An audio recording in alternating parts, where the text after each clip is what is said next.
Bienvenue à tous à notre présentation générale, la deuxième partie de Un avenir vers l'info nuagique aux débutés. Mon nom est Anthony Blais, je suis spécialiste en solutions d'entreprise et je suis accompagné de Luc Parent de AWS, directeur de compte, équipe du secteur public Est du Canada.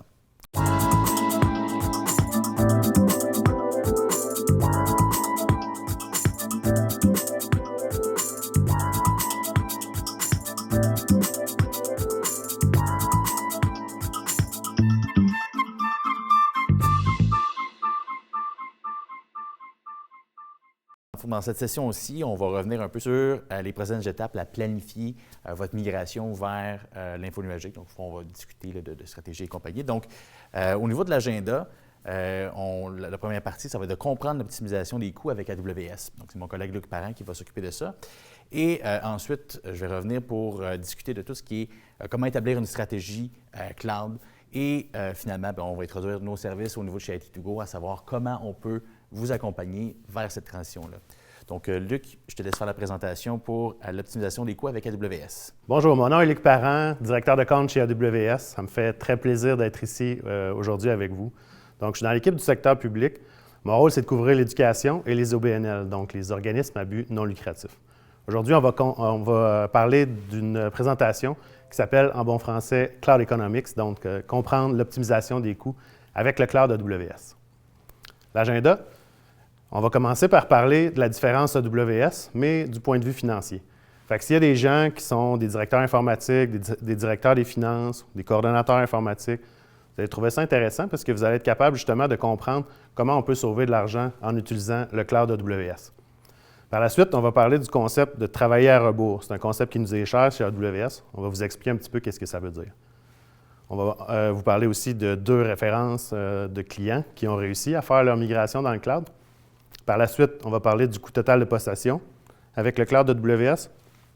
Soyez sans crainte, je ne vais pas vous sortir une slide là, avec un iceberg qui vous démontre que 80% des coûts sont cachés.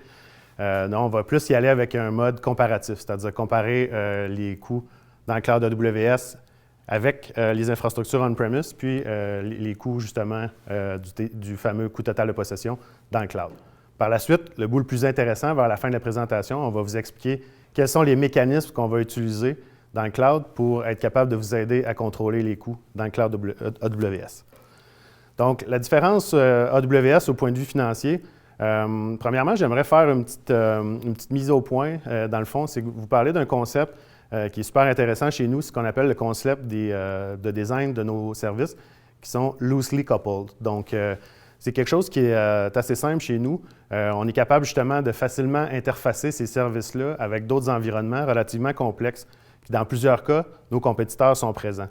Qu'est-ce que ça fait comme situation? C'est que ça va enlever le concept de menottage. Donc, le fameux lock-in, il n'y a pas de menottage chez AWS. Donc, vous êtes libre d'arriver, d'utiliser nos services et de repartir quand vous allez être, quand ces services-là pourraient peut-être ne pas faire votre bonheur. Nous, ce qu'on se dit, c'est que si vous sauvez de l'argent, vous allez probablement être capable de d'exécuter et de faire plus de services chez nous, plusieurs autres projets dans ce cas-là. Qu'est-ce qui nous distingue justement chez AWS? Dans le fond, ça fait quand même depuis 2006 qu'on construit et qu'on opère des plateformes de cloud public. Donc, on est quand même devenu relativement bon pour faire tout ça. Je vais vous expliquer un peu plus loin pourquoi ça vous intéresse, ce fameux concept d'être dans l'info nuagique depuis une quinzaine d'années. Comme on l'a dit dans l'introduction, on a plus de 200 services. Donc, on est capable de prendre en charge plusieurs de vos charges cloud de tous les types. Aussi, on a une empreinte mondiale relativement étendue. Donc, on est présent dans 24 régions au moment où on se parle.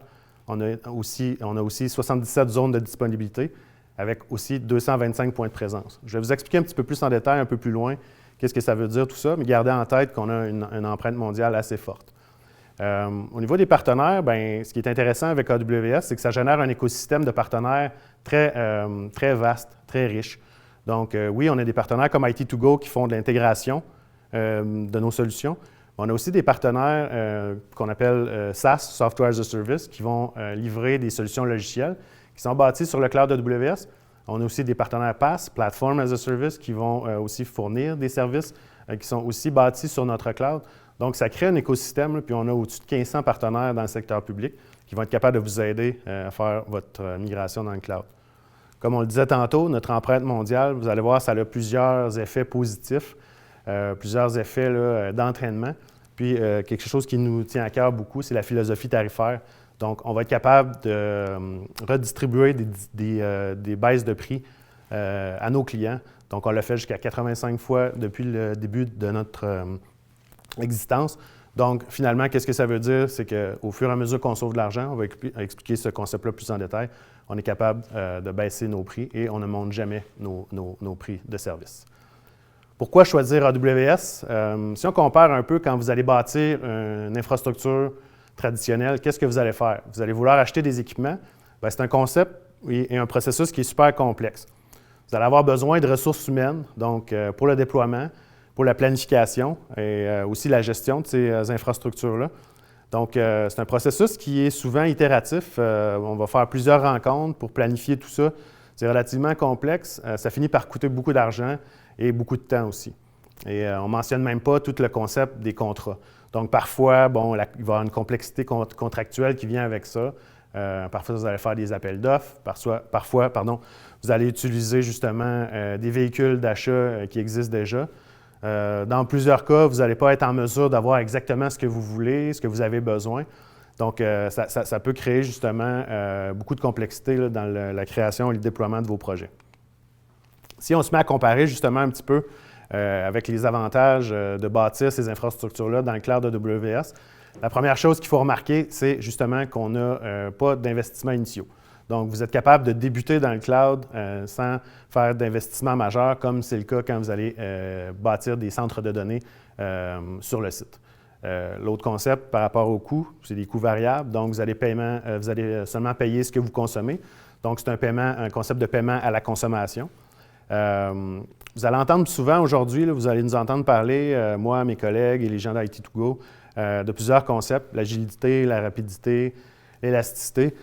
On va essayer de vous aider justement à, dans le fond, définir le mieux possible parce que ça peut être des choses qui peuvent sembler relativement complexes à comprendre.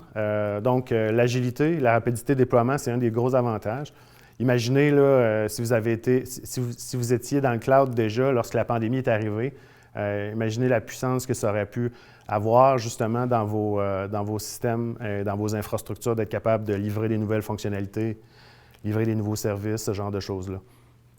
Au niveau de l'élasticité, ça va être vraiment discuté à plusieurs reprises, mais en gros, c'est le concept d'être capable de redimensionner et de dimensionner de manière juste, justement, les infrastructures que vous allez aller, puis d'essayer de modeler, de modeler votre capacité en fonction de la charge. Finalement, concept d'infrastructure à la demande, donc c'est un guichet, on est capable de vous laisser le choix. Vous êtes en mesure de parler à des partenaires qui vont vous permettre de vous aider justement à déployer des infrastructures dans le cloud. Par contre, vous pouvez le faire vous-même aussi. Donc, si vous êtes intéressé justement de monter des machines virtuelles, commencer à consommer des services et tester nos produits, nos infrastructures, vous allez être capable de le faire vous-même. On a un concept qui nous est cher chez AWS, c'est le concept de travailler à rebours. En anglais, on dit « working backwards ». C'est un peu le concept qu'on pourrait dire de l'ingénierie inversée. Donc, on va tout le temps essayer de comprendre quel est le besoin du client, puis après ça, travailler vers l'arrière pour être sûr qu'on va designer les meilleures solutions possibles, les meilleurs produits.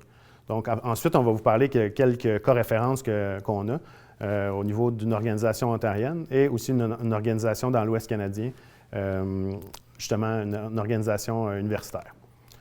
La première référence qu'on a, dans le fond, c'est la SEFM, la Société d'évaluation foncière municipale, qu'on appelle MPAC en Ontario. C'est une organisation, dans le fond, qui est chargée de collecter les taxes foncières puis de les redistribuer aux municipalités en Ontario. Si on regarde le deuxième point, justement, de cette diapositive-là, c'est un concept qui nous a été dit par le client dans le temps qu'on bâtissait des infrastructures on-premise. On avait passé 95 % du temps à garder les lumières allumées et seulement 5 % du temps à essayer de faire de l'innovation, à essayer de faire des nouveaux projets.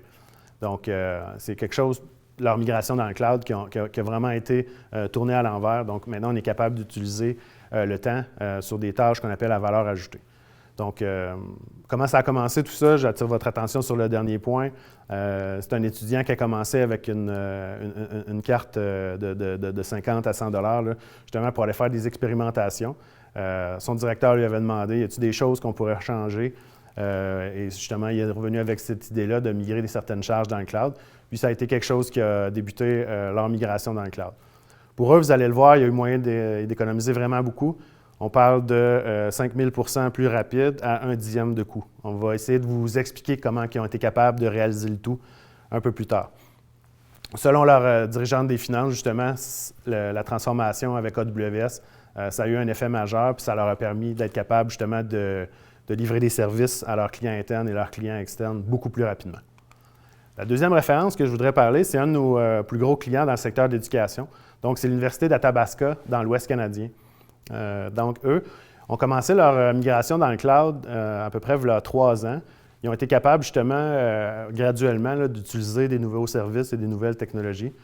Qu'est-ce qu'ils ont fait? Ils ont commencé avec quelques services, puis maintenant, ils utilisent des nouvelles technologies comme les conteneurs, les architectures sans serveur, les fonctions lambda. On a aussi, justement, comme bénéfice, principalement, là, on a réussi à minimiser le risque d'attaque, justement, et on a aussi amélioré grandement la prestation de service en étant capable de les aider à offrir des infrastructures beaucoup plus résilientes à leurs utilisateurs. Qu'est-ce que le coût total de possession? Donc, c'est le fameux TCO. Chez nous, ce qu'on va essayer de parler chez AWS, c'est d'arriver avec une approche comparative. Donc, avant de vous expliquer qu'est-ce que c'est dans le cloud AWS, je vais vous expliquer qu'est-ce que c'est pas.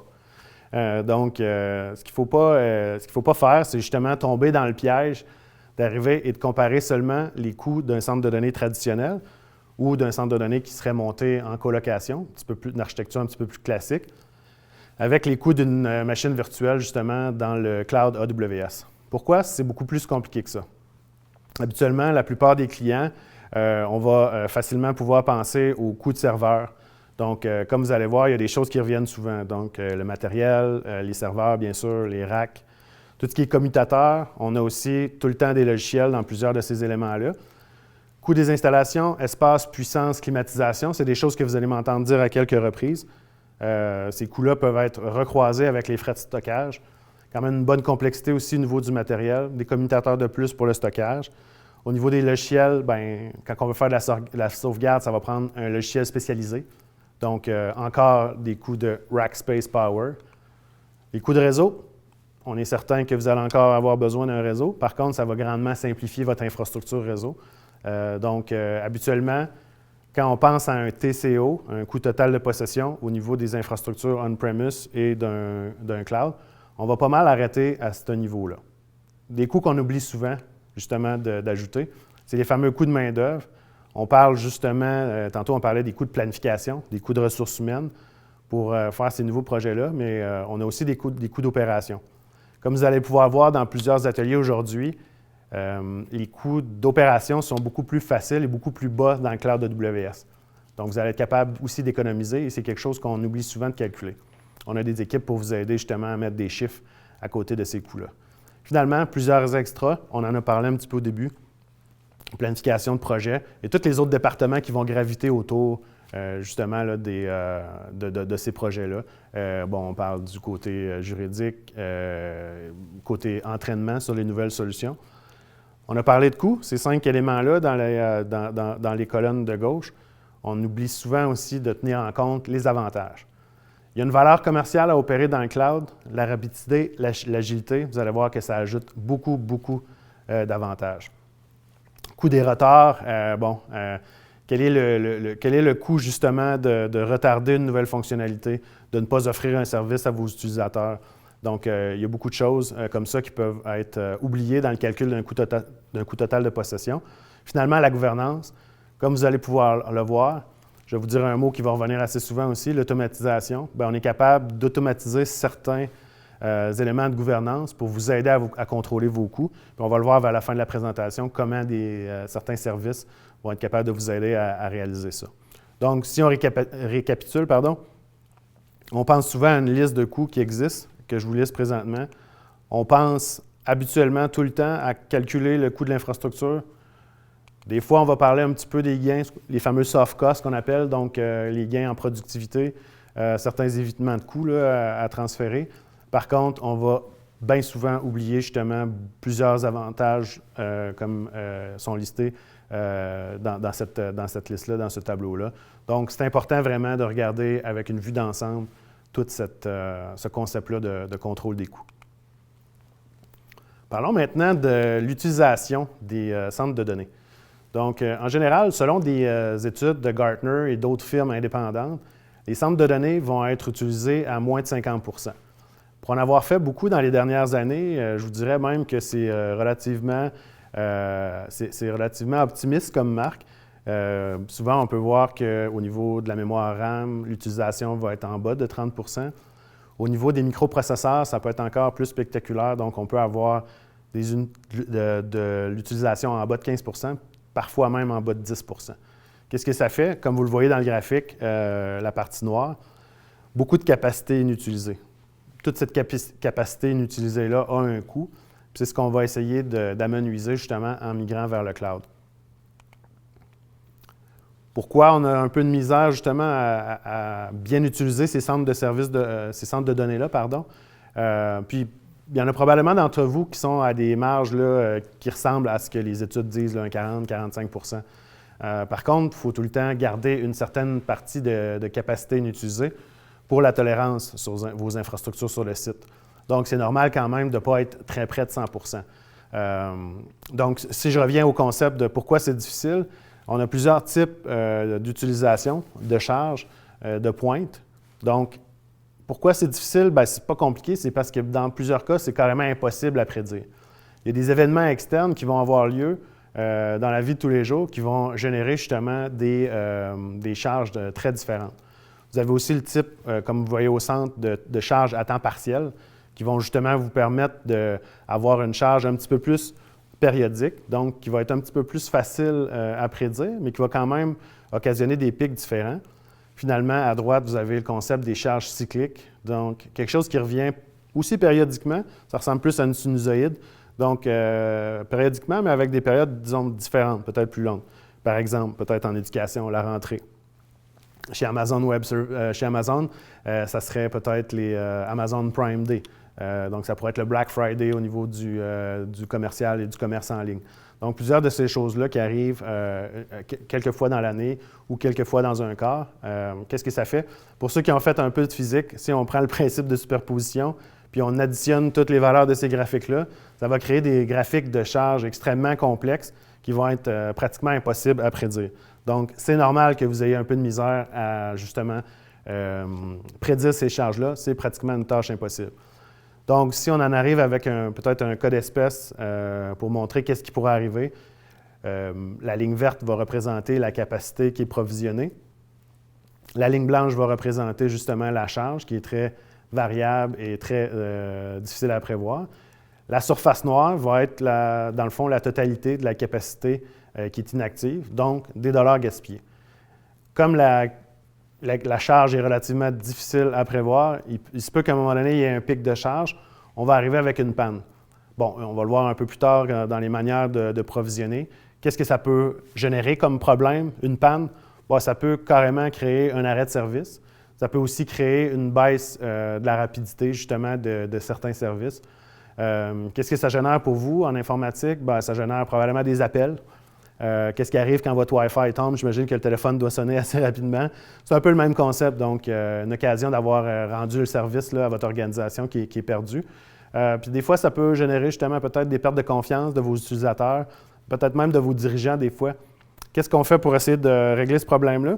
Bien, on va provisionner plus de ressources. Donc, on va acheter d'autres équipements. Vous voyez la marche d'escalier, donc une nouvelle courbe verte. Fait que ça génère quoi? La surface assurée, justement, va générer encore plus de capacité inutilisée dans la plupart des cas. Donc, encore plus d'argent qui va être gaspillé dans ces cas-là. Qu'est-ce que ça fait en plus quand vous remarquez? La plupart des charges moyennes vont être même en dessous de la capacité initiale. Si on retourne avec la droite initiale, la capacité va même être en deçà de cette... la charge, va même être en deçà de cette capacité-là qui avait été provisionnée. Donc, c'est ça qui est un peu plate. Vous allez quand même surprovisionner pour aller chercher votre pic, mais vous allez quand même avoir à perdre encore plus d'argent à cause de ce concept-là. C'est un concept qui peut se répéter. On peut arriver encore avec la variabilité de la charge avec un autre pic et avoir encore à reprovisionner encore une fois. Donc, si vous voyez les surfaces assurées, les surfaces carottées, les surfaces noires, vous voyez qu'il y a une grande quantité justement de capacité de calcul, de capacité de mémoire qui est perdue dans le temps. Donc, c'est des dollars que vous n'avez pas été en mesure de sauver avec votre infrastructure on-premise.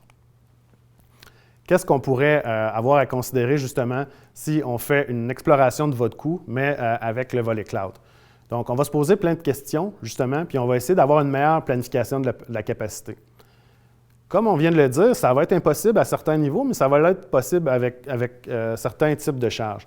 Donc, ce qu'on va faire justement, c'est qu'on va essayer, je vous ai parlé d'automatisation tantôt, puis vous allez entendre à plusieurs reprises des services comme l'autoscaling, certains services justement pour vous aider à automatiser votre capacité, puis on va en parler encore un peu plus loin même dans cette présentation-là. Vous allez être capable d'aller utiliser ces services-là pour être capable justement de vous aider à planifier ces charges-là. Le deuxième concept, c'est, dans ce cas-là, c'est d'avoir une meilleure utilisation. Donc, on va le voir, mesurer, s'ajuster en fonction de l'utilisation moyenne du serveur. On va essayer de diminuer le côté de surprovisionnement, justement, de cette capacité-là. Au niveau des opérations, comme vous allez le voir, on va être capable, justement, en monitorant, d'être capable d'optimiser tout ce qui se fait au niveau des opérations. On a plusieurs questions qui vont être à se poser, justement.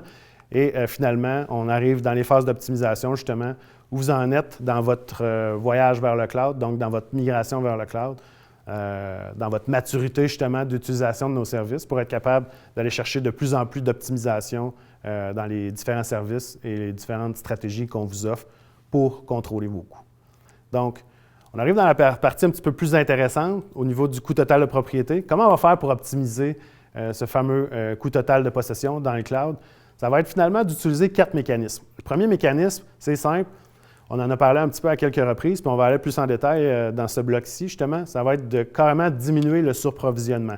Donc, on va passer à un mode de paiement à l'utilisation. Puis comme vous allez pouvoir le voir, au fur et à mesure de la maturité, on va peut-être que votre maturité progresse, on va être capable justement de vous faire évoluer là-dedans. Il y a des économies d'échelle qui vous permettent à réduire continuellement les coûts.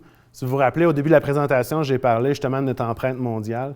Bien, on va vous expliquer un peu le cercle virtueux, justement, c'est-à-dire le concept qui va nous permettre de tout le temps être capable d'augmenter justement les économies qu'on va être capable de vous faire réaliser en fonction des économies d'échelle. Un point super intéressant qui va vous intéresser, justement, bon, on a 3 ou 4 modèles de tarification chez AWS pour nos services. Donc, tarification à la demande, les instances réservées. On a aussi le concept des plans d'économie, en anglais les savings plans, et aussi le marché des instances spot. Vous allez voir que c'est un concept qui est super intéressant, justement pour être capable de sauver de l'argent avec certains types de charges. Pas tous les types de charges, mais certains types de charges. Finalement, le quatrième mécanisme, économiser plus d'argent justement en utilisant la tarification là, par palier, la tarification hiérarchique. Donc, au fur et à mesure que vous augmentez votre consommation, que vous migrez de plus en plus de charges et de services dans le cloud, vous allez être capable d'avoir un meilleur rabais sur le volume. J'en profite pour vous dire justement qu'il y a des ententes de prix privés qui peuvent être négociées avec AWS. Donc, ça va être faisable au fur et à mesure que vous atteignez certains clips, justement d'avoir une entente de prix privé et justement de négocier justement votre tarification pour que ça soit vraiment basé sur vos besoins. Les approches traditionnelles de dimensionnement, donc on est dans le premier mécanisme, comme vous le voyez un peu en haut à droite. On a 2 types de stratégies là, quand on va dimensionner au niveau des approches traditionnelles des centres de données on-premise. Donc, on va essayer de provisionner à la capacité maximale. Ça, qu'est-ce que ça va faire? Ça va permettre justement de supporter tous les types de charges, même les types de charges maximales. Vous voyez justement la petite surface grise, ça va vous générer quand même pas mal de capacités inutilisées. L'autre concept, c'est d'arriver puis de provisionner avec une charge moyenne, vous voyez à droite. Par contre, à toutes les fois que vous allez avoir des charges en pic, vous n'allez pas être en mesure justement d'être capable d'offrir une bonne prestation de service à vos utilisateurs. Donc, vos services vont ralentir ou certains systèmes pourraient être justement down en bon français, je n'ai pas d'autres mots pour l'instant. Donc, réduire le surprovisionnement. Comment on va faire pour vous aider à réduire ce surprovisionnement-là?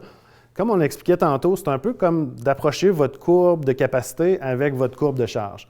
Donc, c'est le concept justement de l'élasticité. Donc, ça va vous aider à réduire le surprovisionnement. Vous allez être capable de voir justement la surface en dessous du pointillé rouge qui va essayer d'épouser le plus possible votre charge. Qu'est-ce que ça fait? Ça veut dire que vous allez vraiment réduire la capacité inutilisée dans vos infrastructures. Vous allez voir, on peut quand même pousser même ce concept-là un peu plus loin au niveau de certains types de services qu'on offre. On va le voir un petit peu plus loin avec le 100 serveurs et ce genre de choses-là. J'ai oublié de mentionner des services qui sont gratuits. Quand vous utilisez un service, vous utilisez seulement, vous payez seulement les ressources que ces services utilisent là. Donc, des services comme Autoscaling, AWS Batch, des services de planification. Ce n'est pas des services qui sont chargeables. Vous allez seulement payer les services qui sont sous-jacents à ces services-là. Deuxième mécanisme, on parlait d'économie d'échelle. Donc, c'est assez simple. Si on part avec la capacité au niveau en haut à droite, au niveau de la quantité de clients, plus qu'on a de clients, plus qu'on va avoir d'utilisation AWS. Qu'est-ce que ça génère comme contrainte pour nous? C'est qu'on va être capable nous-mêmes, justement, d'acheter plus d'infrastructures. Oui, on va économiser justement en achetant plus d'infrastructures, mais aussi on a besoin d'une certaine capacité maximale pour être capable justement de subvenir là, à la charge qui est relativement variable de nos clients. Ça va nous générer justement des coûts inférieurs, puis ça va être des économies de prix à travers des baisses de prix qu'on va être capable de refiler à nos clients. Comme je vous le disais, c'est quelque chose c'est des slides qui sont relativement difficiles à mettre à jour. On est à 85 réductions de prix à ce jour. Il y en a pratiquement toutes les années. Si vous le voyez là, en moyenne sur 15 ans, on fait des baisses de prix plusieurs fois par année. Donc, les services ne montent jamais chez AWS. Troisième mécanisme, les modèles de tarification. Donc, peut-être un autre petit mythe qu'on pourrait essayer de débâtir ici. Souvent, on va faire des comparaisons avec des infrastructures on-premise. Donc, le prix d'un serveur on-premise que vous allez avoir eu sur un contrat public, un prix super agressif versus le prix à la demande.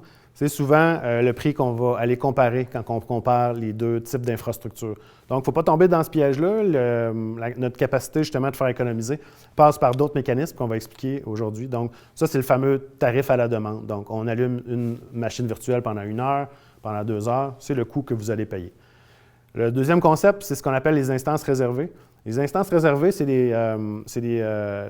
dans le fond, des mécanismes de prix qui sont pour des instances spécifiques. J'ai parlé tantôt qu'on a ce qu'on appelle les savings plans. Donc, les savings plans vont être pour des familles d'instances. Dans le fond, c'est de la réservation de capacité. Puis on va vous expliquer un peu plus en détail comment on va être capable justement d'établir ces stratégies-là, un peu plus précisément en fonction de quelle charge. Mais ça peut vous aider à réaliser jusqu'à 75 % d'économie par rapport à la tarification à la demande, parce que vous réservez, vous vous engagez à consommer une certaine partie de capacité de calcul. Quelque chose qui est bien intéressant, toutes les organisations, ou presque toutes les organisations, vont avoir le moyen des fois de faire du traitement de batch qu'on appelle en bon français. Donc, s'il y a du calcul qui peut être fait des fois le soir, des fois la nuit, on a le marché qu'on appelle des spot instances. Donc, je vous parlais tantôt de notre propre surprovisionnement. Donc, justement, des infrastructures AWS qui sont inutilisées. Bien, on a un marché qu'on appelle spot instance, qui va être un marché d'enchères qui va permettre aux clients d'aller utiliser la capacité inutilisée dans nos centres de données. Ça peut générer des économies jusqu'à 90 %. Au niveau des charges de travail, comme on le disait, vous pouvez avoir l'exemple d'une charge de travail de production. Vous allez être capable aussi d'avoir des charges de travail qui vont être disponibles 24 heures sur 24, mais seulement les jours de semaine. Puis les deux dernières, des charges de travail qui vont être un petit peu plus ponctuelles. Donc, exemple, les heures de bureau, 12 heures les jours de semaine, ou 10 heures les heures de bureau classiques. Le cas d'utilisation, souvent, ça va être un environnement de développement, par exemple. Je pense, pour ceux qui en ont, c'est rare que vous allez avoir un groupe de développeurs qui va vous demander pas trop de capacité, pas trop de puissance de calcul. On va tout le temps vous en demander le plus possible. Vous allez provisionner ça et c'est allumé 100 % du temps. Donc, c'est un cas d'utilisation super intéressant. Je ne pense pas qu'il y a beaucoup de développeurs qui travaillent la nuit ou pendant les soirs et les fins de semaine. Donc, on va peut-être en parler à quelques reprises là, pendant la journée. Ça nous amène à quoi? justement vous donner une idée d'un graphique de comment on peut établir avec les modes de paiement, en utilisant les modes de paiement les plus judicieux, justement, en fonction de la charge que vous utilisez, des bonnes stratégies pour vous permettre d'économiser des coûts. Donc, qu'est-ce que ça veut dire? Vous avez en bas les charges très stables avec les barres bleues.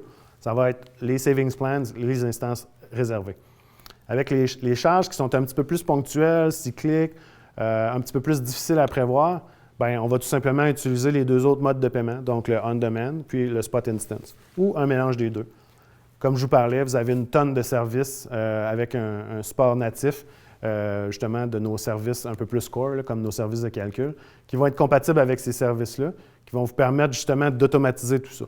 Donc, il ne faut pas penser qu'on a tout le temps besoin d'avoir quelqu'un qui va être en arrière de la console pour faire des clics et pour ajuster toutes ces infrastructures-là manuellement. On est capable d'automatiser tout ce processus-là. Finalement, quatrième mécanisme, c'est une tarification dégressive. C'est assez simple. En fonction de la quantité de ressources que vous consommez, vous allez avoir un palier de tarification différent. Ça peut sembler anecdotique, des fractions de sous. On voit là, ici pour les paliers au niveau d'S3, un dixième de sous de moins par palier. Ça peut sembler quand même presque rien. Bon, c'est sûr que si on parle de 1 gigabyte, ce n'est pas énormément, des fractions de sous.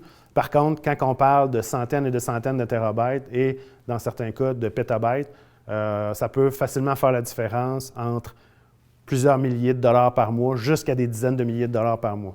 Donc, il peut y avoir des économies quand même assez intéressantes. Je vous rappelle, quand vous avez une certaine quantité, vous êtes même capable de négocier ces ententes de prix privés-là avec AWS. Les 5 piliers de l'optimisation, dans le fond, on va vous expliquer un peu plus en détail comment on peut vous aider à optimiser ces coûts-là.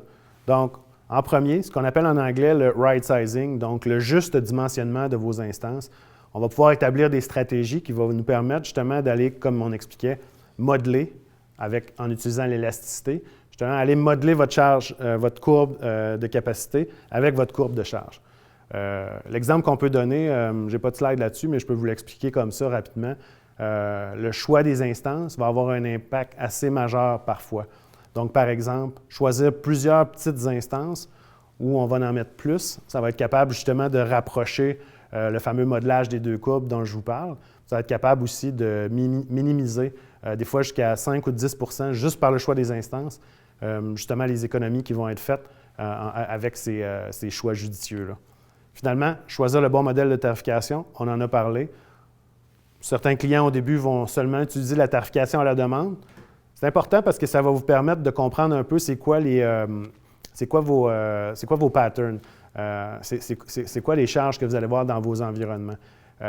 Finalement, très important, faire correspondre le bon projet, le bon type de besoin avec la bonne classe de stockage. Par exemple, vous avez besoin, je ne sais pas, d'un centre de relève.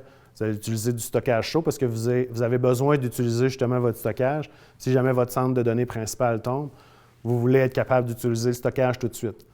Pour des sauvegardes, du backup en bon français, vous allez être capable justement d'utiliser des classes de stockage là, qui vont être discutées un petit peu plus tard dans d'autres ateliers comme Glacier et Glacier Deep Archive, qui sont à des coûts extrêmement compétitifs. Vous allez pouvoir le comparer là, par rapport aux autres joueurs dans le marché.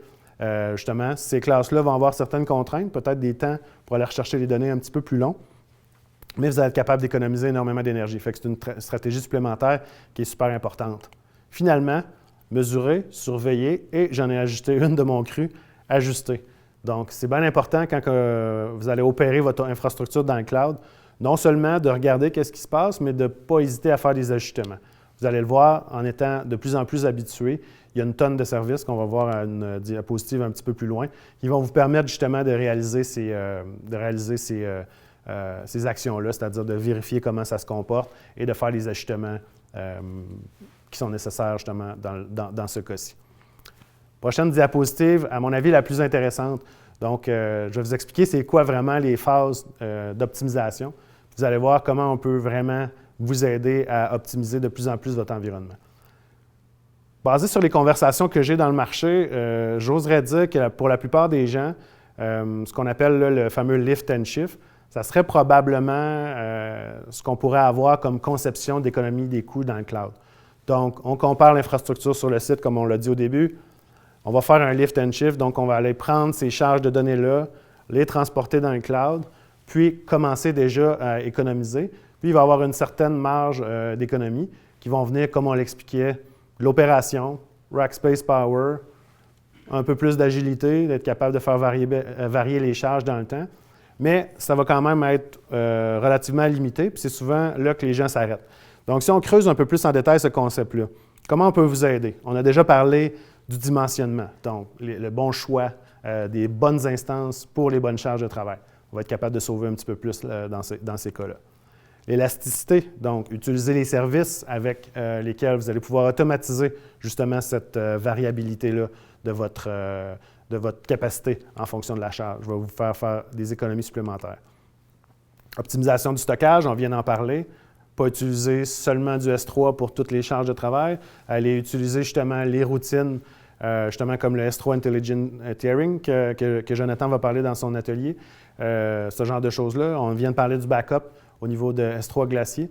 Donc, vous allez voir des facteurs de 10, 15 fois moins chers dans certaines classes de stockage. Donc, on va vous permettre d'économiser un petit peu avec ça. Puis là, on arrive à un état super intéressant qui pourrait être comme intitulé Lift and Shift optimisé, où vous avez quand même fait des économies significatives. On n'est pas nécessairement à 100 migré dans le cloud. L'effort a été relativement minimal. Vous allez le voir dans d'autres ateliers. Là, on va vous parler des stratégies justement de migration des applications, ce qu'on appelle les 6R. Donc, vous allez voir qu'il y a moyen de faire encore plus. Donc, si on pousse un peu plus loin, on a parlé justement surveiller, améliorer. Donc, toutes les actions que vous allez prendre en fonction de l'étude de vos charges. Quand je parle de l'étude de vos charges, vous n'aurez pas besoin de faire des exportations justement de vos données, là, puis de vraiment mettre quelqu'un à temps plein là, pour analyser des feuilles Excel. Vous allez le voir. En anglais, on pourrait dire « We eat our own dog food ». Donc, tous les services de machine learning qui sont disponibles vont vous aider à prendre des décisions, mais pas n'importe quelle décision, des décisions basées sur les données. Donc, des décisions appuyées sur justement les comportements que vos charges ont dans votre environnement dans le cloud. Par la suite, on en a parlé, les architectures sans serveur. C'est vraiment quelque chose d'intéressant. Donc, on parlait aussi de containers, de conteneurs en français, pardon. Vous allez être capable d'utiliser ces nouvelles technologies-là pour tranquillement, pas vite, quand vous allez développer des nouvelles applications et créer des nouvelles applications, aller chercher les avantages de ces nouvelles technologies-là. Donc, vous allez voir, c'est des choses qui sont beaucoup plus modulaires. Puis avec l'architecture sans serveur, on va en parler à plusieurs reprises aujourd'hui, des choses que, dans le fond, vous allez payer seulement à la demande. Donc, exemple, un site web monté en serverless, ça va être quelque chose qui ne coûte rien lorsqu'il n'est pas utilisé. Donc, on n'a même pas de coût minimal quand la charge est minimale ou nulle. C'est vraiment le vrai concept de payer à l'utilisation. Finalement, autre chose qui est très intéressante, qu'on n'a pas encore parlé aujourd'hui, mais à mon avis, une des choses les plus significatives dans les économies dans le cloud, c'est les services gérés. Donc, au niveau des services gérés, on a plusieurs services, par exemple le service AWS RDS et d'autres services de base de données complètement gérés qui vont vous permettre justement de vous libérer des coûts de certains fournisseurs de systèmes de gestion de base de données.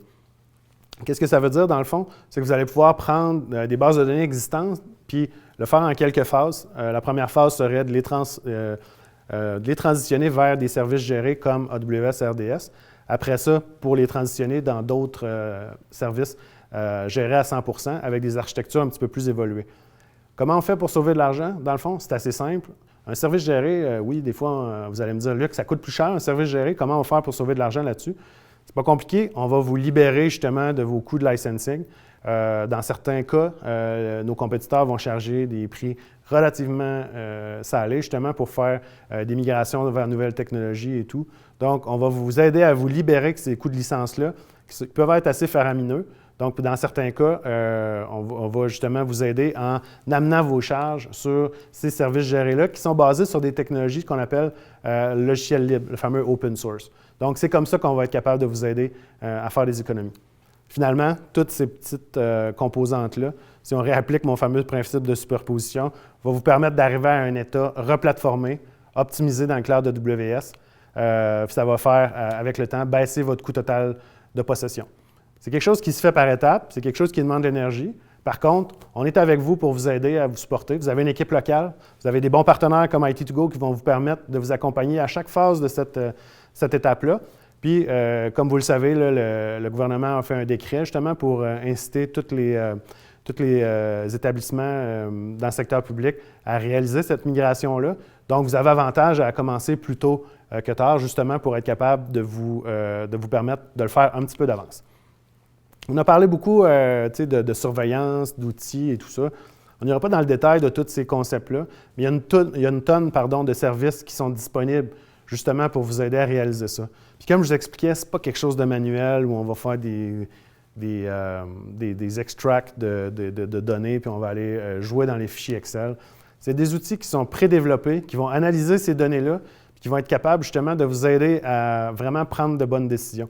Vous voyez en bas quelques services là, qui sont listés pour vous aider à réaliser ça. Amazon CloudWatch, AWS Trusted Advisor et le fameux Cost Explorer. On parle de Cost Explorer rapidement. Par exemple, vous pourriez donner accès à vos gens de finances pour qu'ils aient accès seulement aux modules financiers, pas d'autre accès justement pour créer des ressources, peut-être avec des gens qui ne sauraient pas trop quoi faire au niveau technique, mais avoir 100% des accès au niveau du module d'exploration de coûts pour être capable de voir justement comment ça coûte, comment ça évolue justement les dépenses de l'organisation dans le cloud. Petit détail important aussi, pour faire des expérimentations, il y a un service qui s'appelle AWS Budget. Donc, des fois, on me demande souvent, Luc, comment on fait pour justement s'assurer qu'on ne va pas, par erreur, dépasser certains coûts?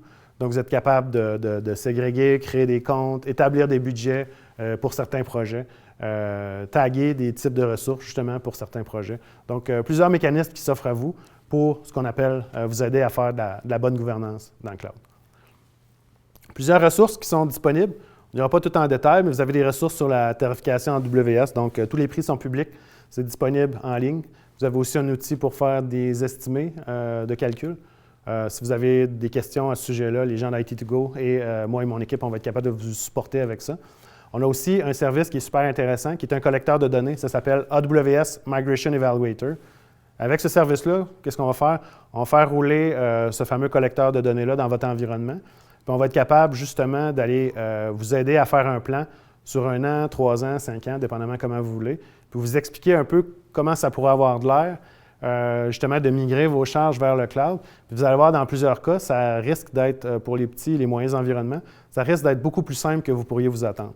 Donc, qu'est-ce qu'on fait? On va sniffer toutes les données, les analyser, puis vous donner plusieurs méthodes justement possibles. Ça peut être une méthode parfois justement avec le cloud hybride qui va être plus rapide à la lift and shift, ou ça va être une méthode qui va peut-être générer des fois certaines transformations sur certains types de charges qui peuvent être un petit peu plus complexes, par contre qui vont avoir un meilleur bénéfice, c'est-à-dire qu'ils vont vous aider à générer un petit peu plus d'économies, peut-être un petit peu moins rapidement, mais plus d'économies un peu plus tard justement dans votre migration. Finalement, ce qu'on appelle aujourd'hui, comme je disais en anglais, c'est une présentation qui s'appelle Cloud Economics. Bien, il y a un département qui peut nous aider justement à prendre ces décisions-là, à faire justement cette fameuse analyse là, de coût total de possession. On a parlé beaucoup des soft costs. C'est des choses des fois qui sont difficiles à chiffrer. Donc, ce département-là peut vous aider à gérer justement le fameux total de ces soft costs-là. Finalement, dernier bloc. Comment on va vous aider à réaliser votre retour sur l'investissement dans le cloud AWS? Bien, c'est simple. On vous conseille fortement d'utiliser les services de formation. Vous allez pouvoir faire des transferts de connaissances avec votre partenaire favori, mais vous allez aussi pouvoir acheter des formations AWS. Puis c'est prouvé, vous allez voir quelques métriques ici au niveau de la vitesse d'adoption, performance de l'opération, productivité de vos employés, puis le retour total sur votre investissement. Investir justement des fois quelques milliers, quelques dizaines de milliers de dollars dans des formations. On a plein de plans de formation. Ça peut être des formations en ligne, formations présentielles. Bon, pendant la pandémie, c'est des formations de groupe virtuelles. On peut aussi faire des formations, privées en présentiel, mais semi-privées aussi. Fait que si vous êtes intéressé peut-être par région, de vous monter peut-être une petite formation, un cégep, une commission scolaire, une université de la même région, ça peut être fait aussi en mode semi-privé. Ça amène justement le concept de vous donner accès à passer les certifications AWS.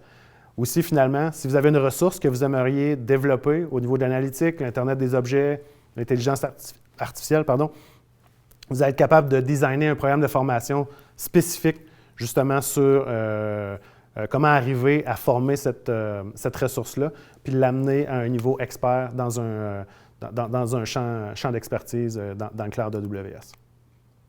Merci, ça m'a fait plaisir d'être ici avec vous aujourd'hui. N'hésitez pas, si vous avez des questions, vous avez une équipe locale. Mon coéquipier Vincent Rioux va faire quelques autres ateliers pendant la journée. Vous avez les gens d'IT2Go qui sont là aussi pour répondre à vos questions. Donc, merci pour votre temps. Bonjour. Merci, Luc. Donc, on va passer à l'autre phase, si on veut, de la présentation, où est-ce qu'on va parler des stratégies au niveau cloud. Donc, comment débuter notre adoption, au niveau infonuagique. Il y a beaucoup de choses qui ont été discutées aujourd'hui, il y a beaucoup d'éléments, il y a beaucoup de concepts, c'est beaucoup d'informations à ingérer. Mais là, à un certain moment, on se dit, OK, je fais quoi avec tout ça? Par où je débute?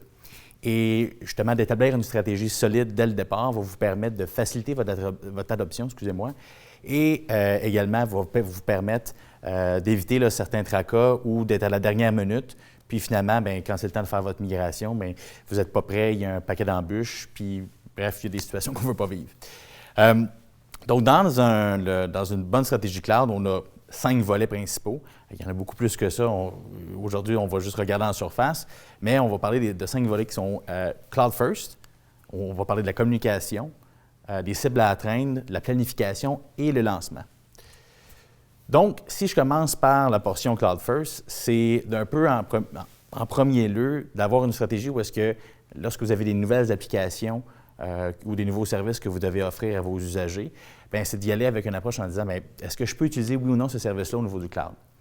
Après ça, c'est de redéfinir votre mode d'allocation de budget. Ça veut dire que, historiquement, qu'est-ce que vous faites aujourd'hui quand vous faites un projet? Je reviens sur ce qu'on mentionnait plus tôt, mais vous provisionnez un certain budget en fonction que ce projet-là va durer un nombre X de temps. Bien là, c'est peut-être de voir, c'est peut-être pas obligé d'être fait sur une longue période de temps. Ça peut être par bout, ça peut être par année, ça peut être en fonction des objectifs, des fois qui peuvent être à court terme. Puis également de regarder au niveau de l'allocation des budgets pour être capable d'avoir des fonds tant pour de la formation que pour des preuves de concept. Ça, c'est un élément important, surtout dans vos premiers pas au niveau du cloud, d'essayer certains services pour vous familiariser avec l'environnement. Puis, ensuite, comme je mentionnais, c'est tout ce qui est priorisé, le cloud pour tout ce qui est une nouvelle application, un nouvel service. Puis, c'est de vous définir des objectifs à court et moyen terme d'applications et de services à transformer. Donc, vous vous identifiez déjà en surface en disant, on pense utiliser tel service. On voudrait commencer par ces services-là qu'on veut cibler pour amener vers le cloud pour qu'on ait le temps puis que ça soit, qu'on prenne le temps, dans le fond, de se familiariser avec tout ça. Puis, c'est d'attribuer une ou des ressources au sein de votre organisation qui vont être responsables de la transformation. Un peu comme je mentionnais tantôt dans la première partie de la présentation, c'est pas obligé d'être un analyste, c'est pas obligé d'être un technicien dès le départ qui va s'occuper de l'infonuagique. En fait, ça prend quelqu'un qui va faire la traduction entre le langage AWS et le langage de vos analystes et de vos techniciens ou administrateurs qui s'occupent de votre infrastructure. Ça, c'est une partie qui est très importante. Et aussi, ça peut pas juste être une ressource, ou ça peut être une équipe complète parce que tout dépendamment de la grosseur de votre équipe, des fois, on a des administrateurs qui ont plusieurs chapeaux. Bref, c'est important de bien s'organiser à ce niveau-là. Donc, c'est pour ça que mon prochain point, qui est la communication, est un point qui est hyper important. Pourquoi? Parce que, tout d'abord, pour commencer, créez-vous un comité ou une table ronde avec des ressources qui vont être impliquées dans la transition. Donc, ça peut être à différents niveaux, tant au niveau IT qu'au niveau finance, etc. Puis, ce comité-là, l'idée en arrière de ça, c'est d'avoir des révisions qui sont périodiques sur le déroulement de votre transition ou encore sur les impacts que ça va avoir au niveau de votre infrastructure pour que tout le monde puisse être au courant. Parce que le travail d'équipe est hyper important dans ce genre de transition-là et c'est de penser chacun des petits détails. Ça, c'est le genre de choses qu'on est entre autres en mesure de vous aider. Puis ça va être aussi de définir les responsabilités des intervenants. Ça veut dire que si vous avez plusieurs ressources qui sont impliquées, il y a quelqu'un qui va voir au volet réseautique, une personne qui va voir peut-être plus au volet applicatif, un au niveau plus sécurité, pour que chacun un peu leur champ d'expertise puis qu'ils soient responsables, qu'il y ait un peu, dans le fond, la responsabilité, là, c'est ça, de ces volets-là, pour pas que chaque personne là, en gros, là, se pile un peu sur les pieds sur chacun des services pour qu'il y ait un peu une vision qui est commune dans chacun des services qui vont être appliqués. Par la suite, ça va être de communiquer avec vos partenaires. Donc, entre autres, des partenaires comme nous, ITToGo, qui vont vous aider à faire votre transition, mais non seulement vos partenaires de sécurité, vos partenaires de différents logiciels, pour regarder avec eux, bien, écoutez, on pense faire une migration vers le cloud ou on veut faire une migration vers le cloud, quels sont tes services que tu peux m'offrir? Est-ce que tu en as déjà disponible, exemple, au niveau d'AWS sur le Marketplace? Est-ce que tu as déjà des architectures de référence? Qu'est-ce que tu peux m'offrir ou qu'est-ce que tu peux faire pour m'aider dans ma transition? Fait que ça, c'est super important. L'autre point, c'est se doter d'outils de communication qui sont efficaces. Donc, dans notre cas, de notre côté, on utilise Teams, mais il y a Slack, bon, il y en a un paquet d'outils, mais l'idée, c'est d'avoir un endroit centralisé où est-ce que votre documentation va être à un seul endroit, puis qui va faciliter votre communication quand vous avez des rendez-vous pour de la prise de notes. Parce qu'il y a beaucoup d'éléments à prendre en ligne de compte. Par la suite, le second volet, c'est l'alignement et la définition des cibles. Donc, c'est de définir les cibles à atteindre en fonction de vos objectifs à court moyen terme. Donc, comme je mentionnais tantôt, la partie que vous avez identifiée au départ en disant bien, on veut prendre une dizaine d'applications d'ici 2 ans, on veut que ça soit migré, mais c'est de fixer des cibles de réalisation de projet en fonction de ces objectifs-là. Puis ensuite, c'est de l'alignement des stratégies d'adoption en fonction de la demande et des attentes de votre organisation. Parce que, veut pas, pour certains, il y en a qui vont demander d'avoir plus de performance ou plus d'accessibilité à des ressources. Ça peut aussi, au sein de votre organisation, il y a des nouveaux projets pour offrir de nouveaux services. Fait que de bien connaître, dans le fond, les nouveaux services ou les nouvelles ressources qui vont être demandées d'avance va vous permettre de bien identifier vos cibles à court moyen terme parce que c'est possible que d'ici 2 ans, s'il y avait déjà une application qui avait été pensée ou un service qui allait être offert à vos usagers, puis que ce service-là n'a pas été planifié déjà au départ, bien, vous pourrez peut-être le planifier jour 1 pour être au niveau du cloud et déjà commencer les discussions autour de ça. Puis ensuite, c'est de structurer vos agendas en fonction des ressources de vos partenaires qui sont impliqués pour faciliter cette transition-là. Donc, tant de notre côté, quand on va travailler avec vous, ou de votre côté, c'est s'assurer que quand vous faites des rencontres ou quand il y a de la nouvelle information qui doit être communiquée, c'est d'avoir soit de façon mensuelle ou de façon trimestrielle, des rencontres par rapport à cette transformation-là pour être capable d'avoir le même alignement, pour que tout le monde puisse être à la page. Donc, je reviens encore sur le mot communication, mais c'est hyper important pour ce genre de projet-là. Puis ensuite, c'est de cibler les applications pour faire une preuve de concept. Donc, au niveau des preuves de concept, ce qui est possible de faire, c'est que, tant de notre côté, on peut vous accompagner à faire de l'immigration des applications, mais on peut aller chercher des crédits au niveau de l'AWS pour vous aider à faire justement cette preuve de concept-là. Ce qui nous permet, en bout de ligne, d'être capable d'aller chercher des charges de travail au niveau AWS qui vont être sans frais. Ensuite, une fois que ces applications-là sont ciblées, bien là, c'est de planifier un peu votre agenda. En fond, c'est d'avoir un agenda de développement, parce que veut pas, on veut commencer par une phase de développement, on veut tester, on veut essayer. Donc, on veut établir cet agenda-là. Puis ensuite, c'est d'établir une grille de mesures de performance. Pourquoi?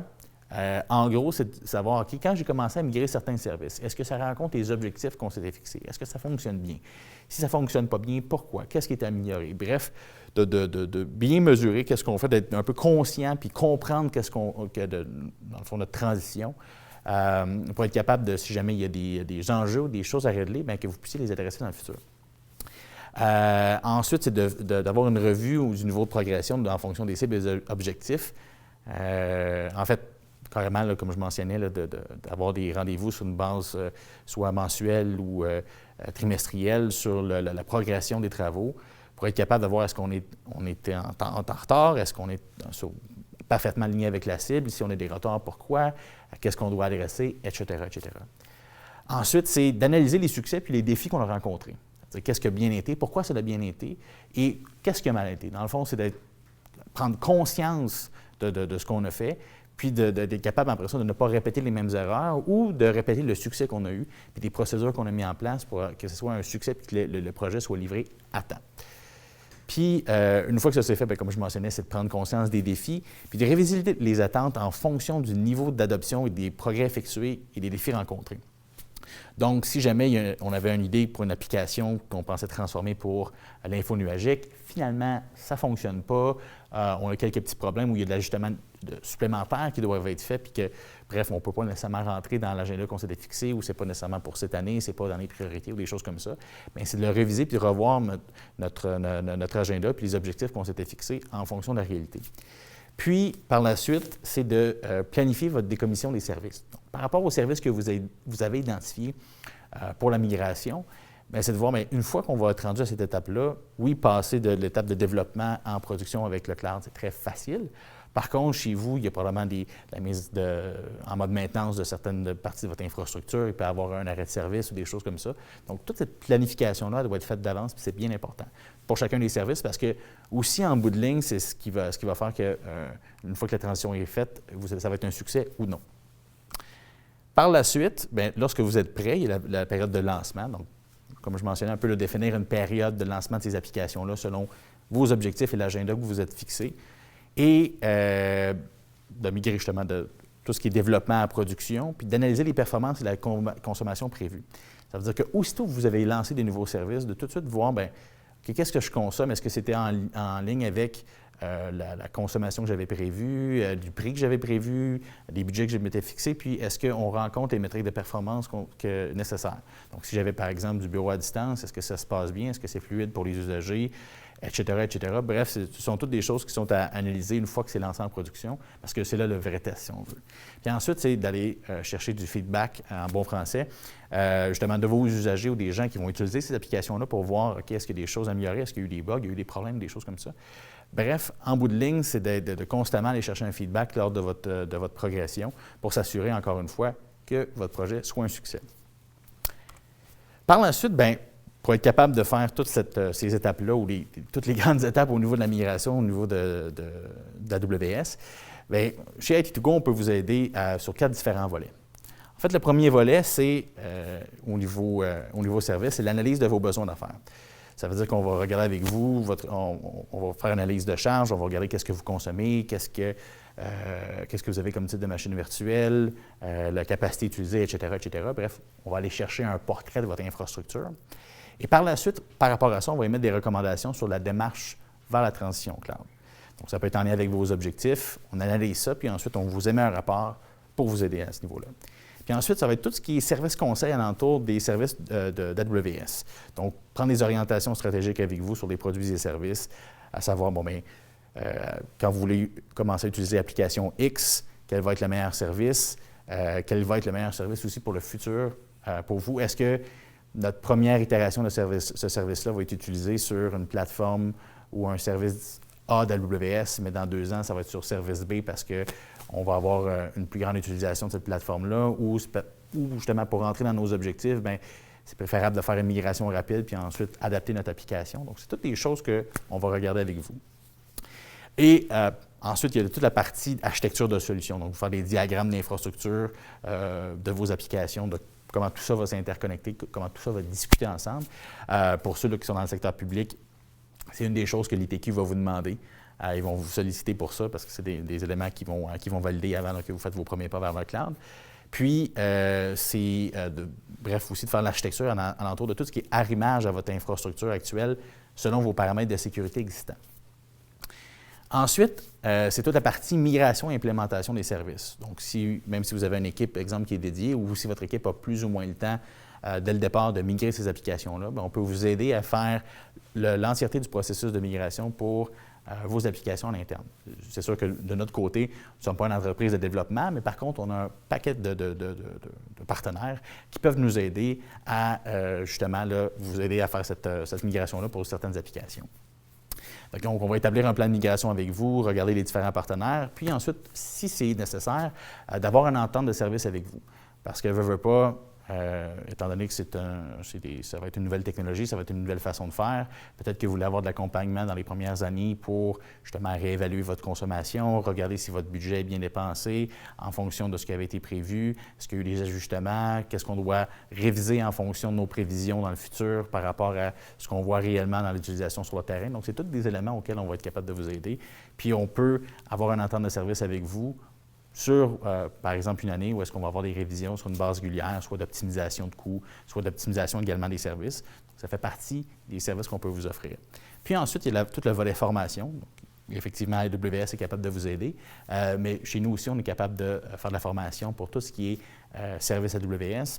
Le point important à retenir aussi, c'est que dans certains cas, peut-être que vous voulez le faire par bloc, cette transition-là, parce qu'étant donné qu'il y a beaucoup d'informations, puis des fois, de dédier une ressource à l'interne chez vous, ce n'est pas quelque chose qui est possible. Donc, nous, de notre côté, bien, sur plusieurs années, on peut faire la formation avec vous pour s'assurer que vous soyez autonome dans votre gestion de votre infrastructure AWS. Donc sur ce, je vous souhaite une belle après-midi. Merci.